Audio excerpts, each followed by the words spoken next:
Pozdrav svima i dobro došli na kanal Ikarbus zvučna hronologija.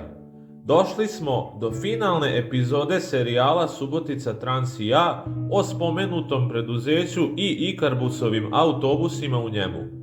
U ovoj epizodi ću vam najpre govoriti o Ikarbusovim vozilima koja posljednjih 25 godina čine kičmu javnog prevoza Subotice, tačnije onima proizvedenim tokom 2000-ih. A na kraju ću vam izneti i neka razmišljanja kojima ću i zaokružiti ovaj serijal. Pa počinje i posljednja priča.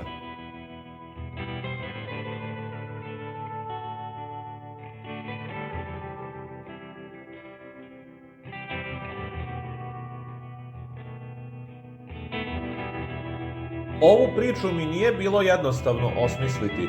Od samog početka sam znao šta u njoj želim da kažem, ali mislio sam i na vas gledaoce. Vodio sam se pretpostavkom da vas interesuju neki istorijski podaci o Ikarbusima koji još uvek voze Suboticom, dok sa druge strane, to što ja želim da govorim nema mnogo veze sa istorijatom Subotica Transa. Ali na posledku, govoriti vam o godinama proizvodnje autobusa koje sam više puta snimio na kanalu i napisao vam u naslovima kad su proizvedeni, bilo bi puko ponavljanje podataka. Sa druge strane, o remontima vam mogu mnogo sažetije govoriti. Svi ovi Ikarbusi remontovani su u otprilike posljednjih 12 godina. Najpre garažni broj 86, zatim 95, pa dva primjerka IK103P, garažnih brojeva 37 i 38. Onda je usledilo zatišje sa obnavljanjima, a garažni broj 37 dobio je reklamu Palićkog zoo vrta i zaduženje na liniji 10, ali se na njoj nije dugo zadržao. A onda, u periodu od 2018. do 2023. izređali su se i ostali pripadnici ove generacije Ikarbusa. Evo vam jedna rečenica kao vodilja. Oni koji su farbani u dve boje, remontovani su u Subotica Transu, a oni koji su jednobojni su, koliko sam upućen, svi remontovani u poznatom novosadskom BIM servisu. Možda garažni broj 51 nije, pa me molim vas lepo ispravite u komentarima ako sam pogrešio. Što se tiče ostalih, jedino je IK206 garažnog broja 106 najpre prošao kroz ovaj komični pokušaj obnavljanja karoserije, ali je ipak i on poslat u Novi Sad kasnije. Jedini IK201 koji nikad nije kompletno remontovan bio je garažni broj 99, rashodovan krajem 2019. godine. Imam još jednu informaciju. Što se tiče IK103P garažnog broja 38, on je pre nekoliko meseci poslat na navodno novo rekarosiranje sa kojeg izgleda nikada neće izaći. A još jedna zanimljivost je ta da Ikarbus IK103 garažnog broja 68 nije na remont poslalo samo preduzeće, već požar koji mu se desio.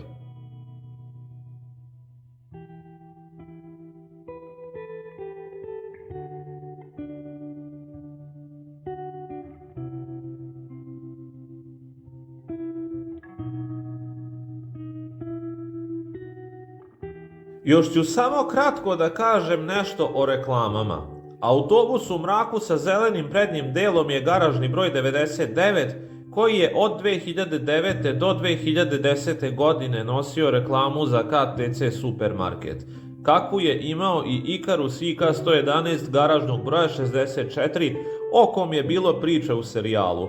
Upravo zbog reklame vam i pokazujem fotografiju, mada se ona ne vidi baš najbolje. Crni autobus na liniji 1A je garažni broj 100 sa reklamom za Telenor mobilnu mrežu. Ovo doduše nije prva verzija te reklame, a bilo ih je nekoliko kroz 10 godina koliko je dugo garažni broj 100 bio iznajmljen za oglašavanje. Međutim, izdvojio sam ovu reklamu iz razloga što je u vreme kada je tek postavljena Telenor, to jest današnji Jetel, bila nova mreža u Srbiji. Kao način promocije odabrali su zakup nekog autobusa u nekoliko gradova, među kojima je bila i Subotica. Ali ono što je bilo najvažnije, vožnja u tim autobusima je jedno vreme bila besplatna, pa tako i u garažnom broju 100. Sećam se kako su mi prijatelji u osnovnoj školi tada pričali o tome kako su putovali autobusom besplatno, a onda se jednom i meni posrećilo. A sada da napokon pređem na suštinu videa, a vi dok me slušate uživajte u fotografijama.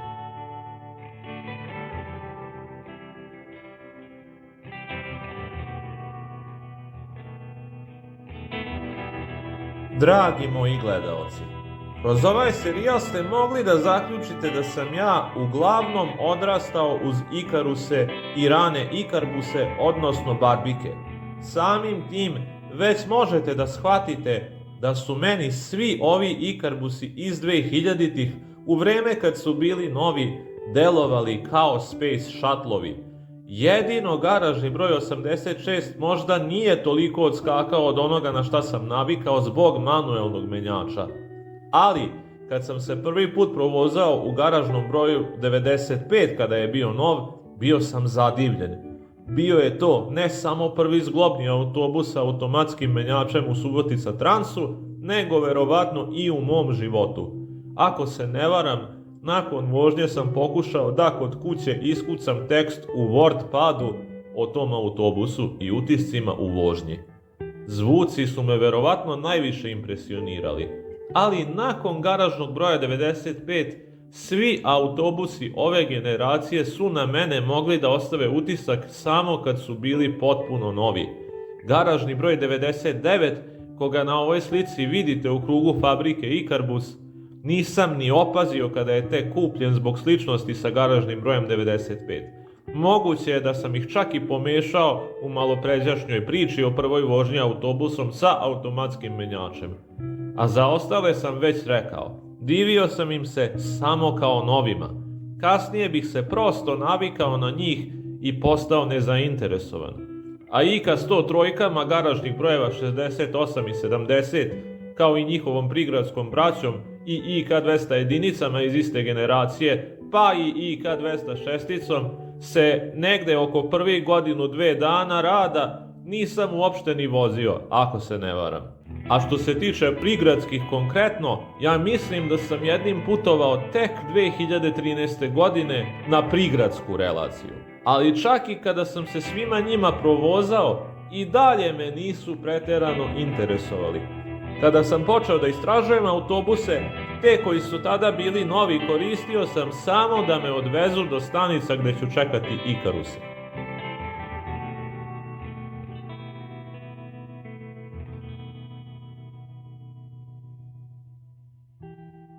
A onda sam najpre otvorio ovaj kanal negde u martu 2022. godine, a u oktobru počeo i da snimam zvuke autobusa.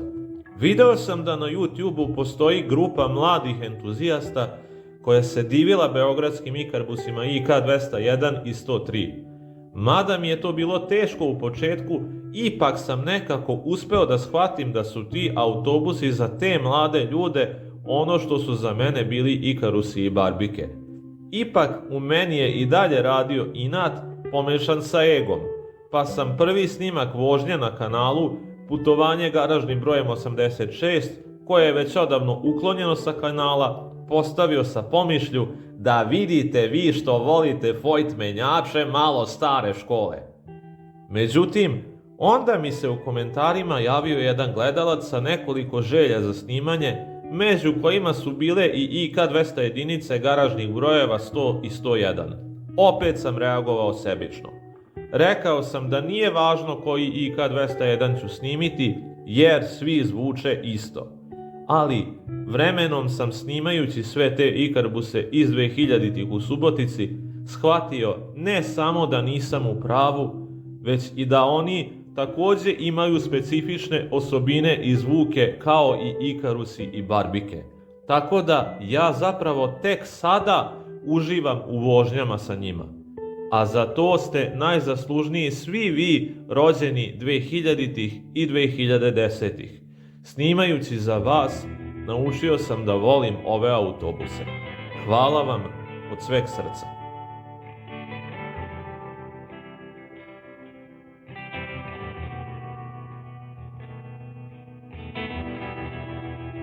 Sada smo došli do verovatno najbolnije tačke u ovom videu. Čemu ovaj serijal? Zapravo, ne moram mnogo da govorim. Sad je već u javnosti poznato da javni prevoz u Subotici uskoro preuzima kompanija Transjug iz Obrenovca. U medijima se govori da, nakon što se to desi, Subotica Transu ostaju međugradske i međunarodne linije, kao i turistička agencija.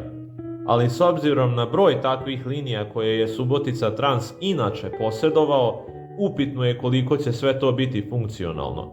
Ipak je to, pre svega, bio gradski i prigradski prevoznik. No da nastavim. Dolazak novog prevoznika također znači i odlazak starih autobusa. Svih onih koji su izgradili ovaj kanal i koji su mnoge od vas gledalaca naterali da posetite Suboticu. Međutim, čitava stvar je zapravo još tužnija. Odlaskom Subotica Transa ne nestaje samo prevoznik, nego nestaje deo identiteta jednog grada i jedan sistem koji je dugo i pažljivo negovan, a sada je kroz otprilike 15 godina upropašten. Sistem u kom se negovala podrška domaćim proizvođačima autobusa. Najpre Ikarbusu, za kog je Subotica Trans imao status ovlašćenog servisa, ali i Sanosu i Neobusu. Sistem u kom je održavanje vozila bilo na visokom nivou bez obzira na njihovu starost. Sistem u kom su linije bile dobro povezane, cene povoljne, a autobusi puni. Sistem u kome nije bilo putnika koji putuju bez karte, čak ni u najvećim gužvama, pošto smo nekada imali konduktere, pa čak i onda kada je uvedena elektronska naplata karata i ulaz samo na prednja vrata, prosto nam nije bilo u moralnom kodeksu da se švercujemo. Sistem u kom je stop dugme neophodno koristiti. I sve je, uz promene kroz vreme, funkcionisalo 128 godina. I sve će to sada nestati kao da ga nije ni bilo. A ljudi se neće ni pitati kako i zašto. Većina će videti nove autobuse i najverovatnije biti zadovoljna. Ime prevoznika im ništa neće značiti. Većina putnika neće biti svesna da ono što je uništilo Subotica Trans svakodnevno uništava i nas, putnike i građane. Često govorim i ponovit ću. Na političkoj sceni Srbije o patriotizmu možete mnogo da čujete i to na pogrešan način, ali nikada taj patriotizam ne možete da vidite i osetite. Subotica Trans je, nažalost, samo jedan od previše primjera. I što je najtužnije, ima i tragičnijih primjera od njega. I upravo zbog očuvanja sećanja na sve dobro što sam naveo, a vezano je za Subotica Trans, napravio sam ovaj serijal. Da se očuva sećanje na jednog od najstarijih prevoznika u Srbiji.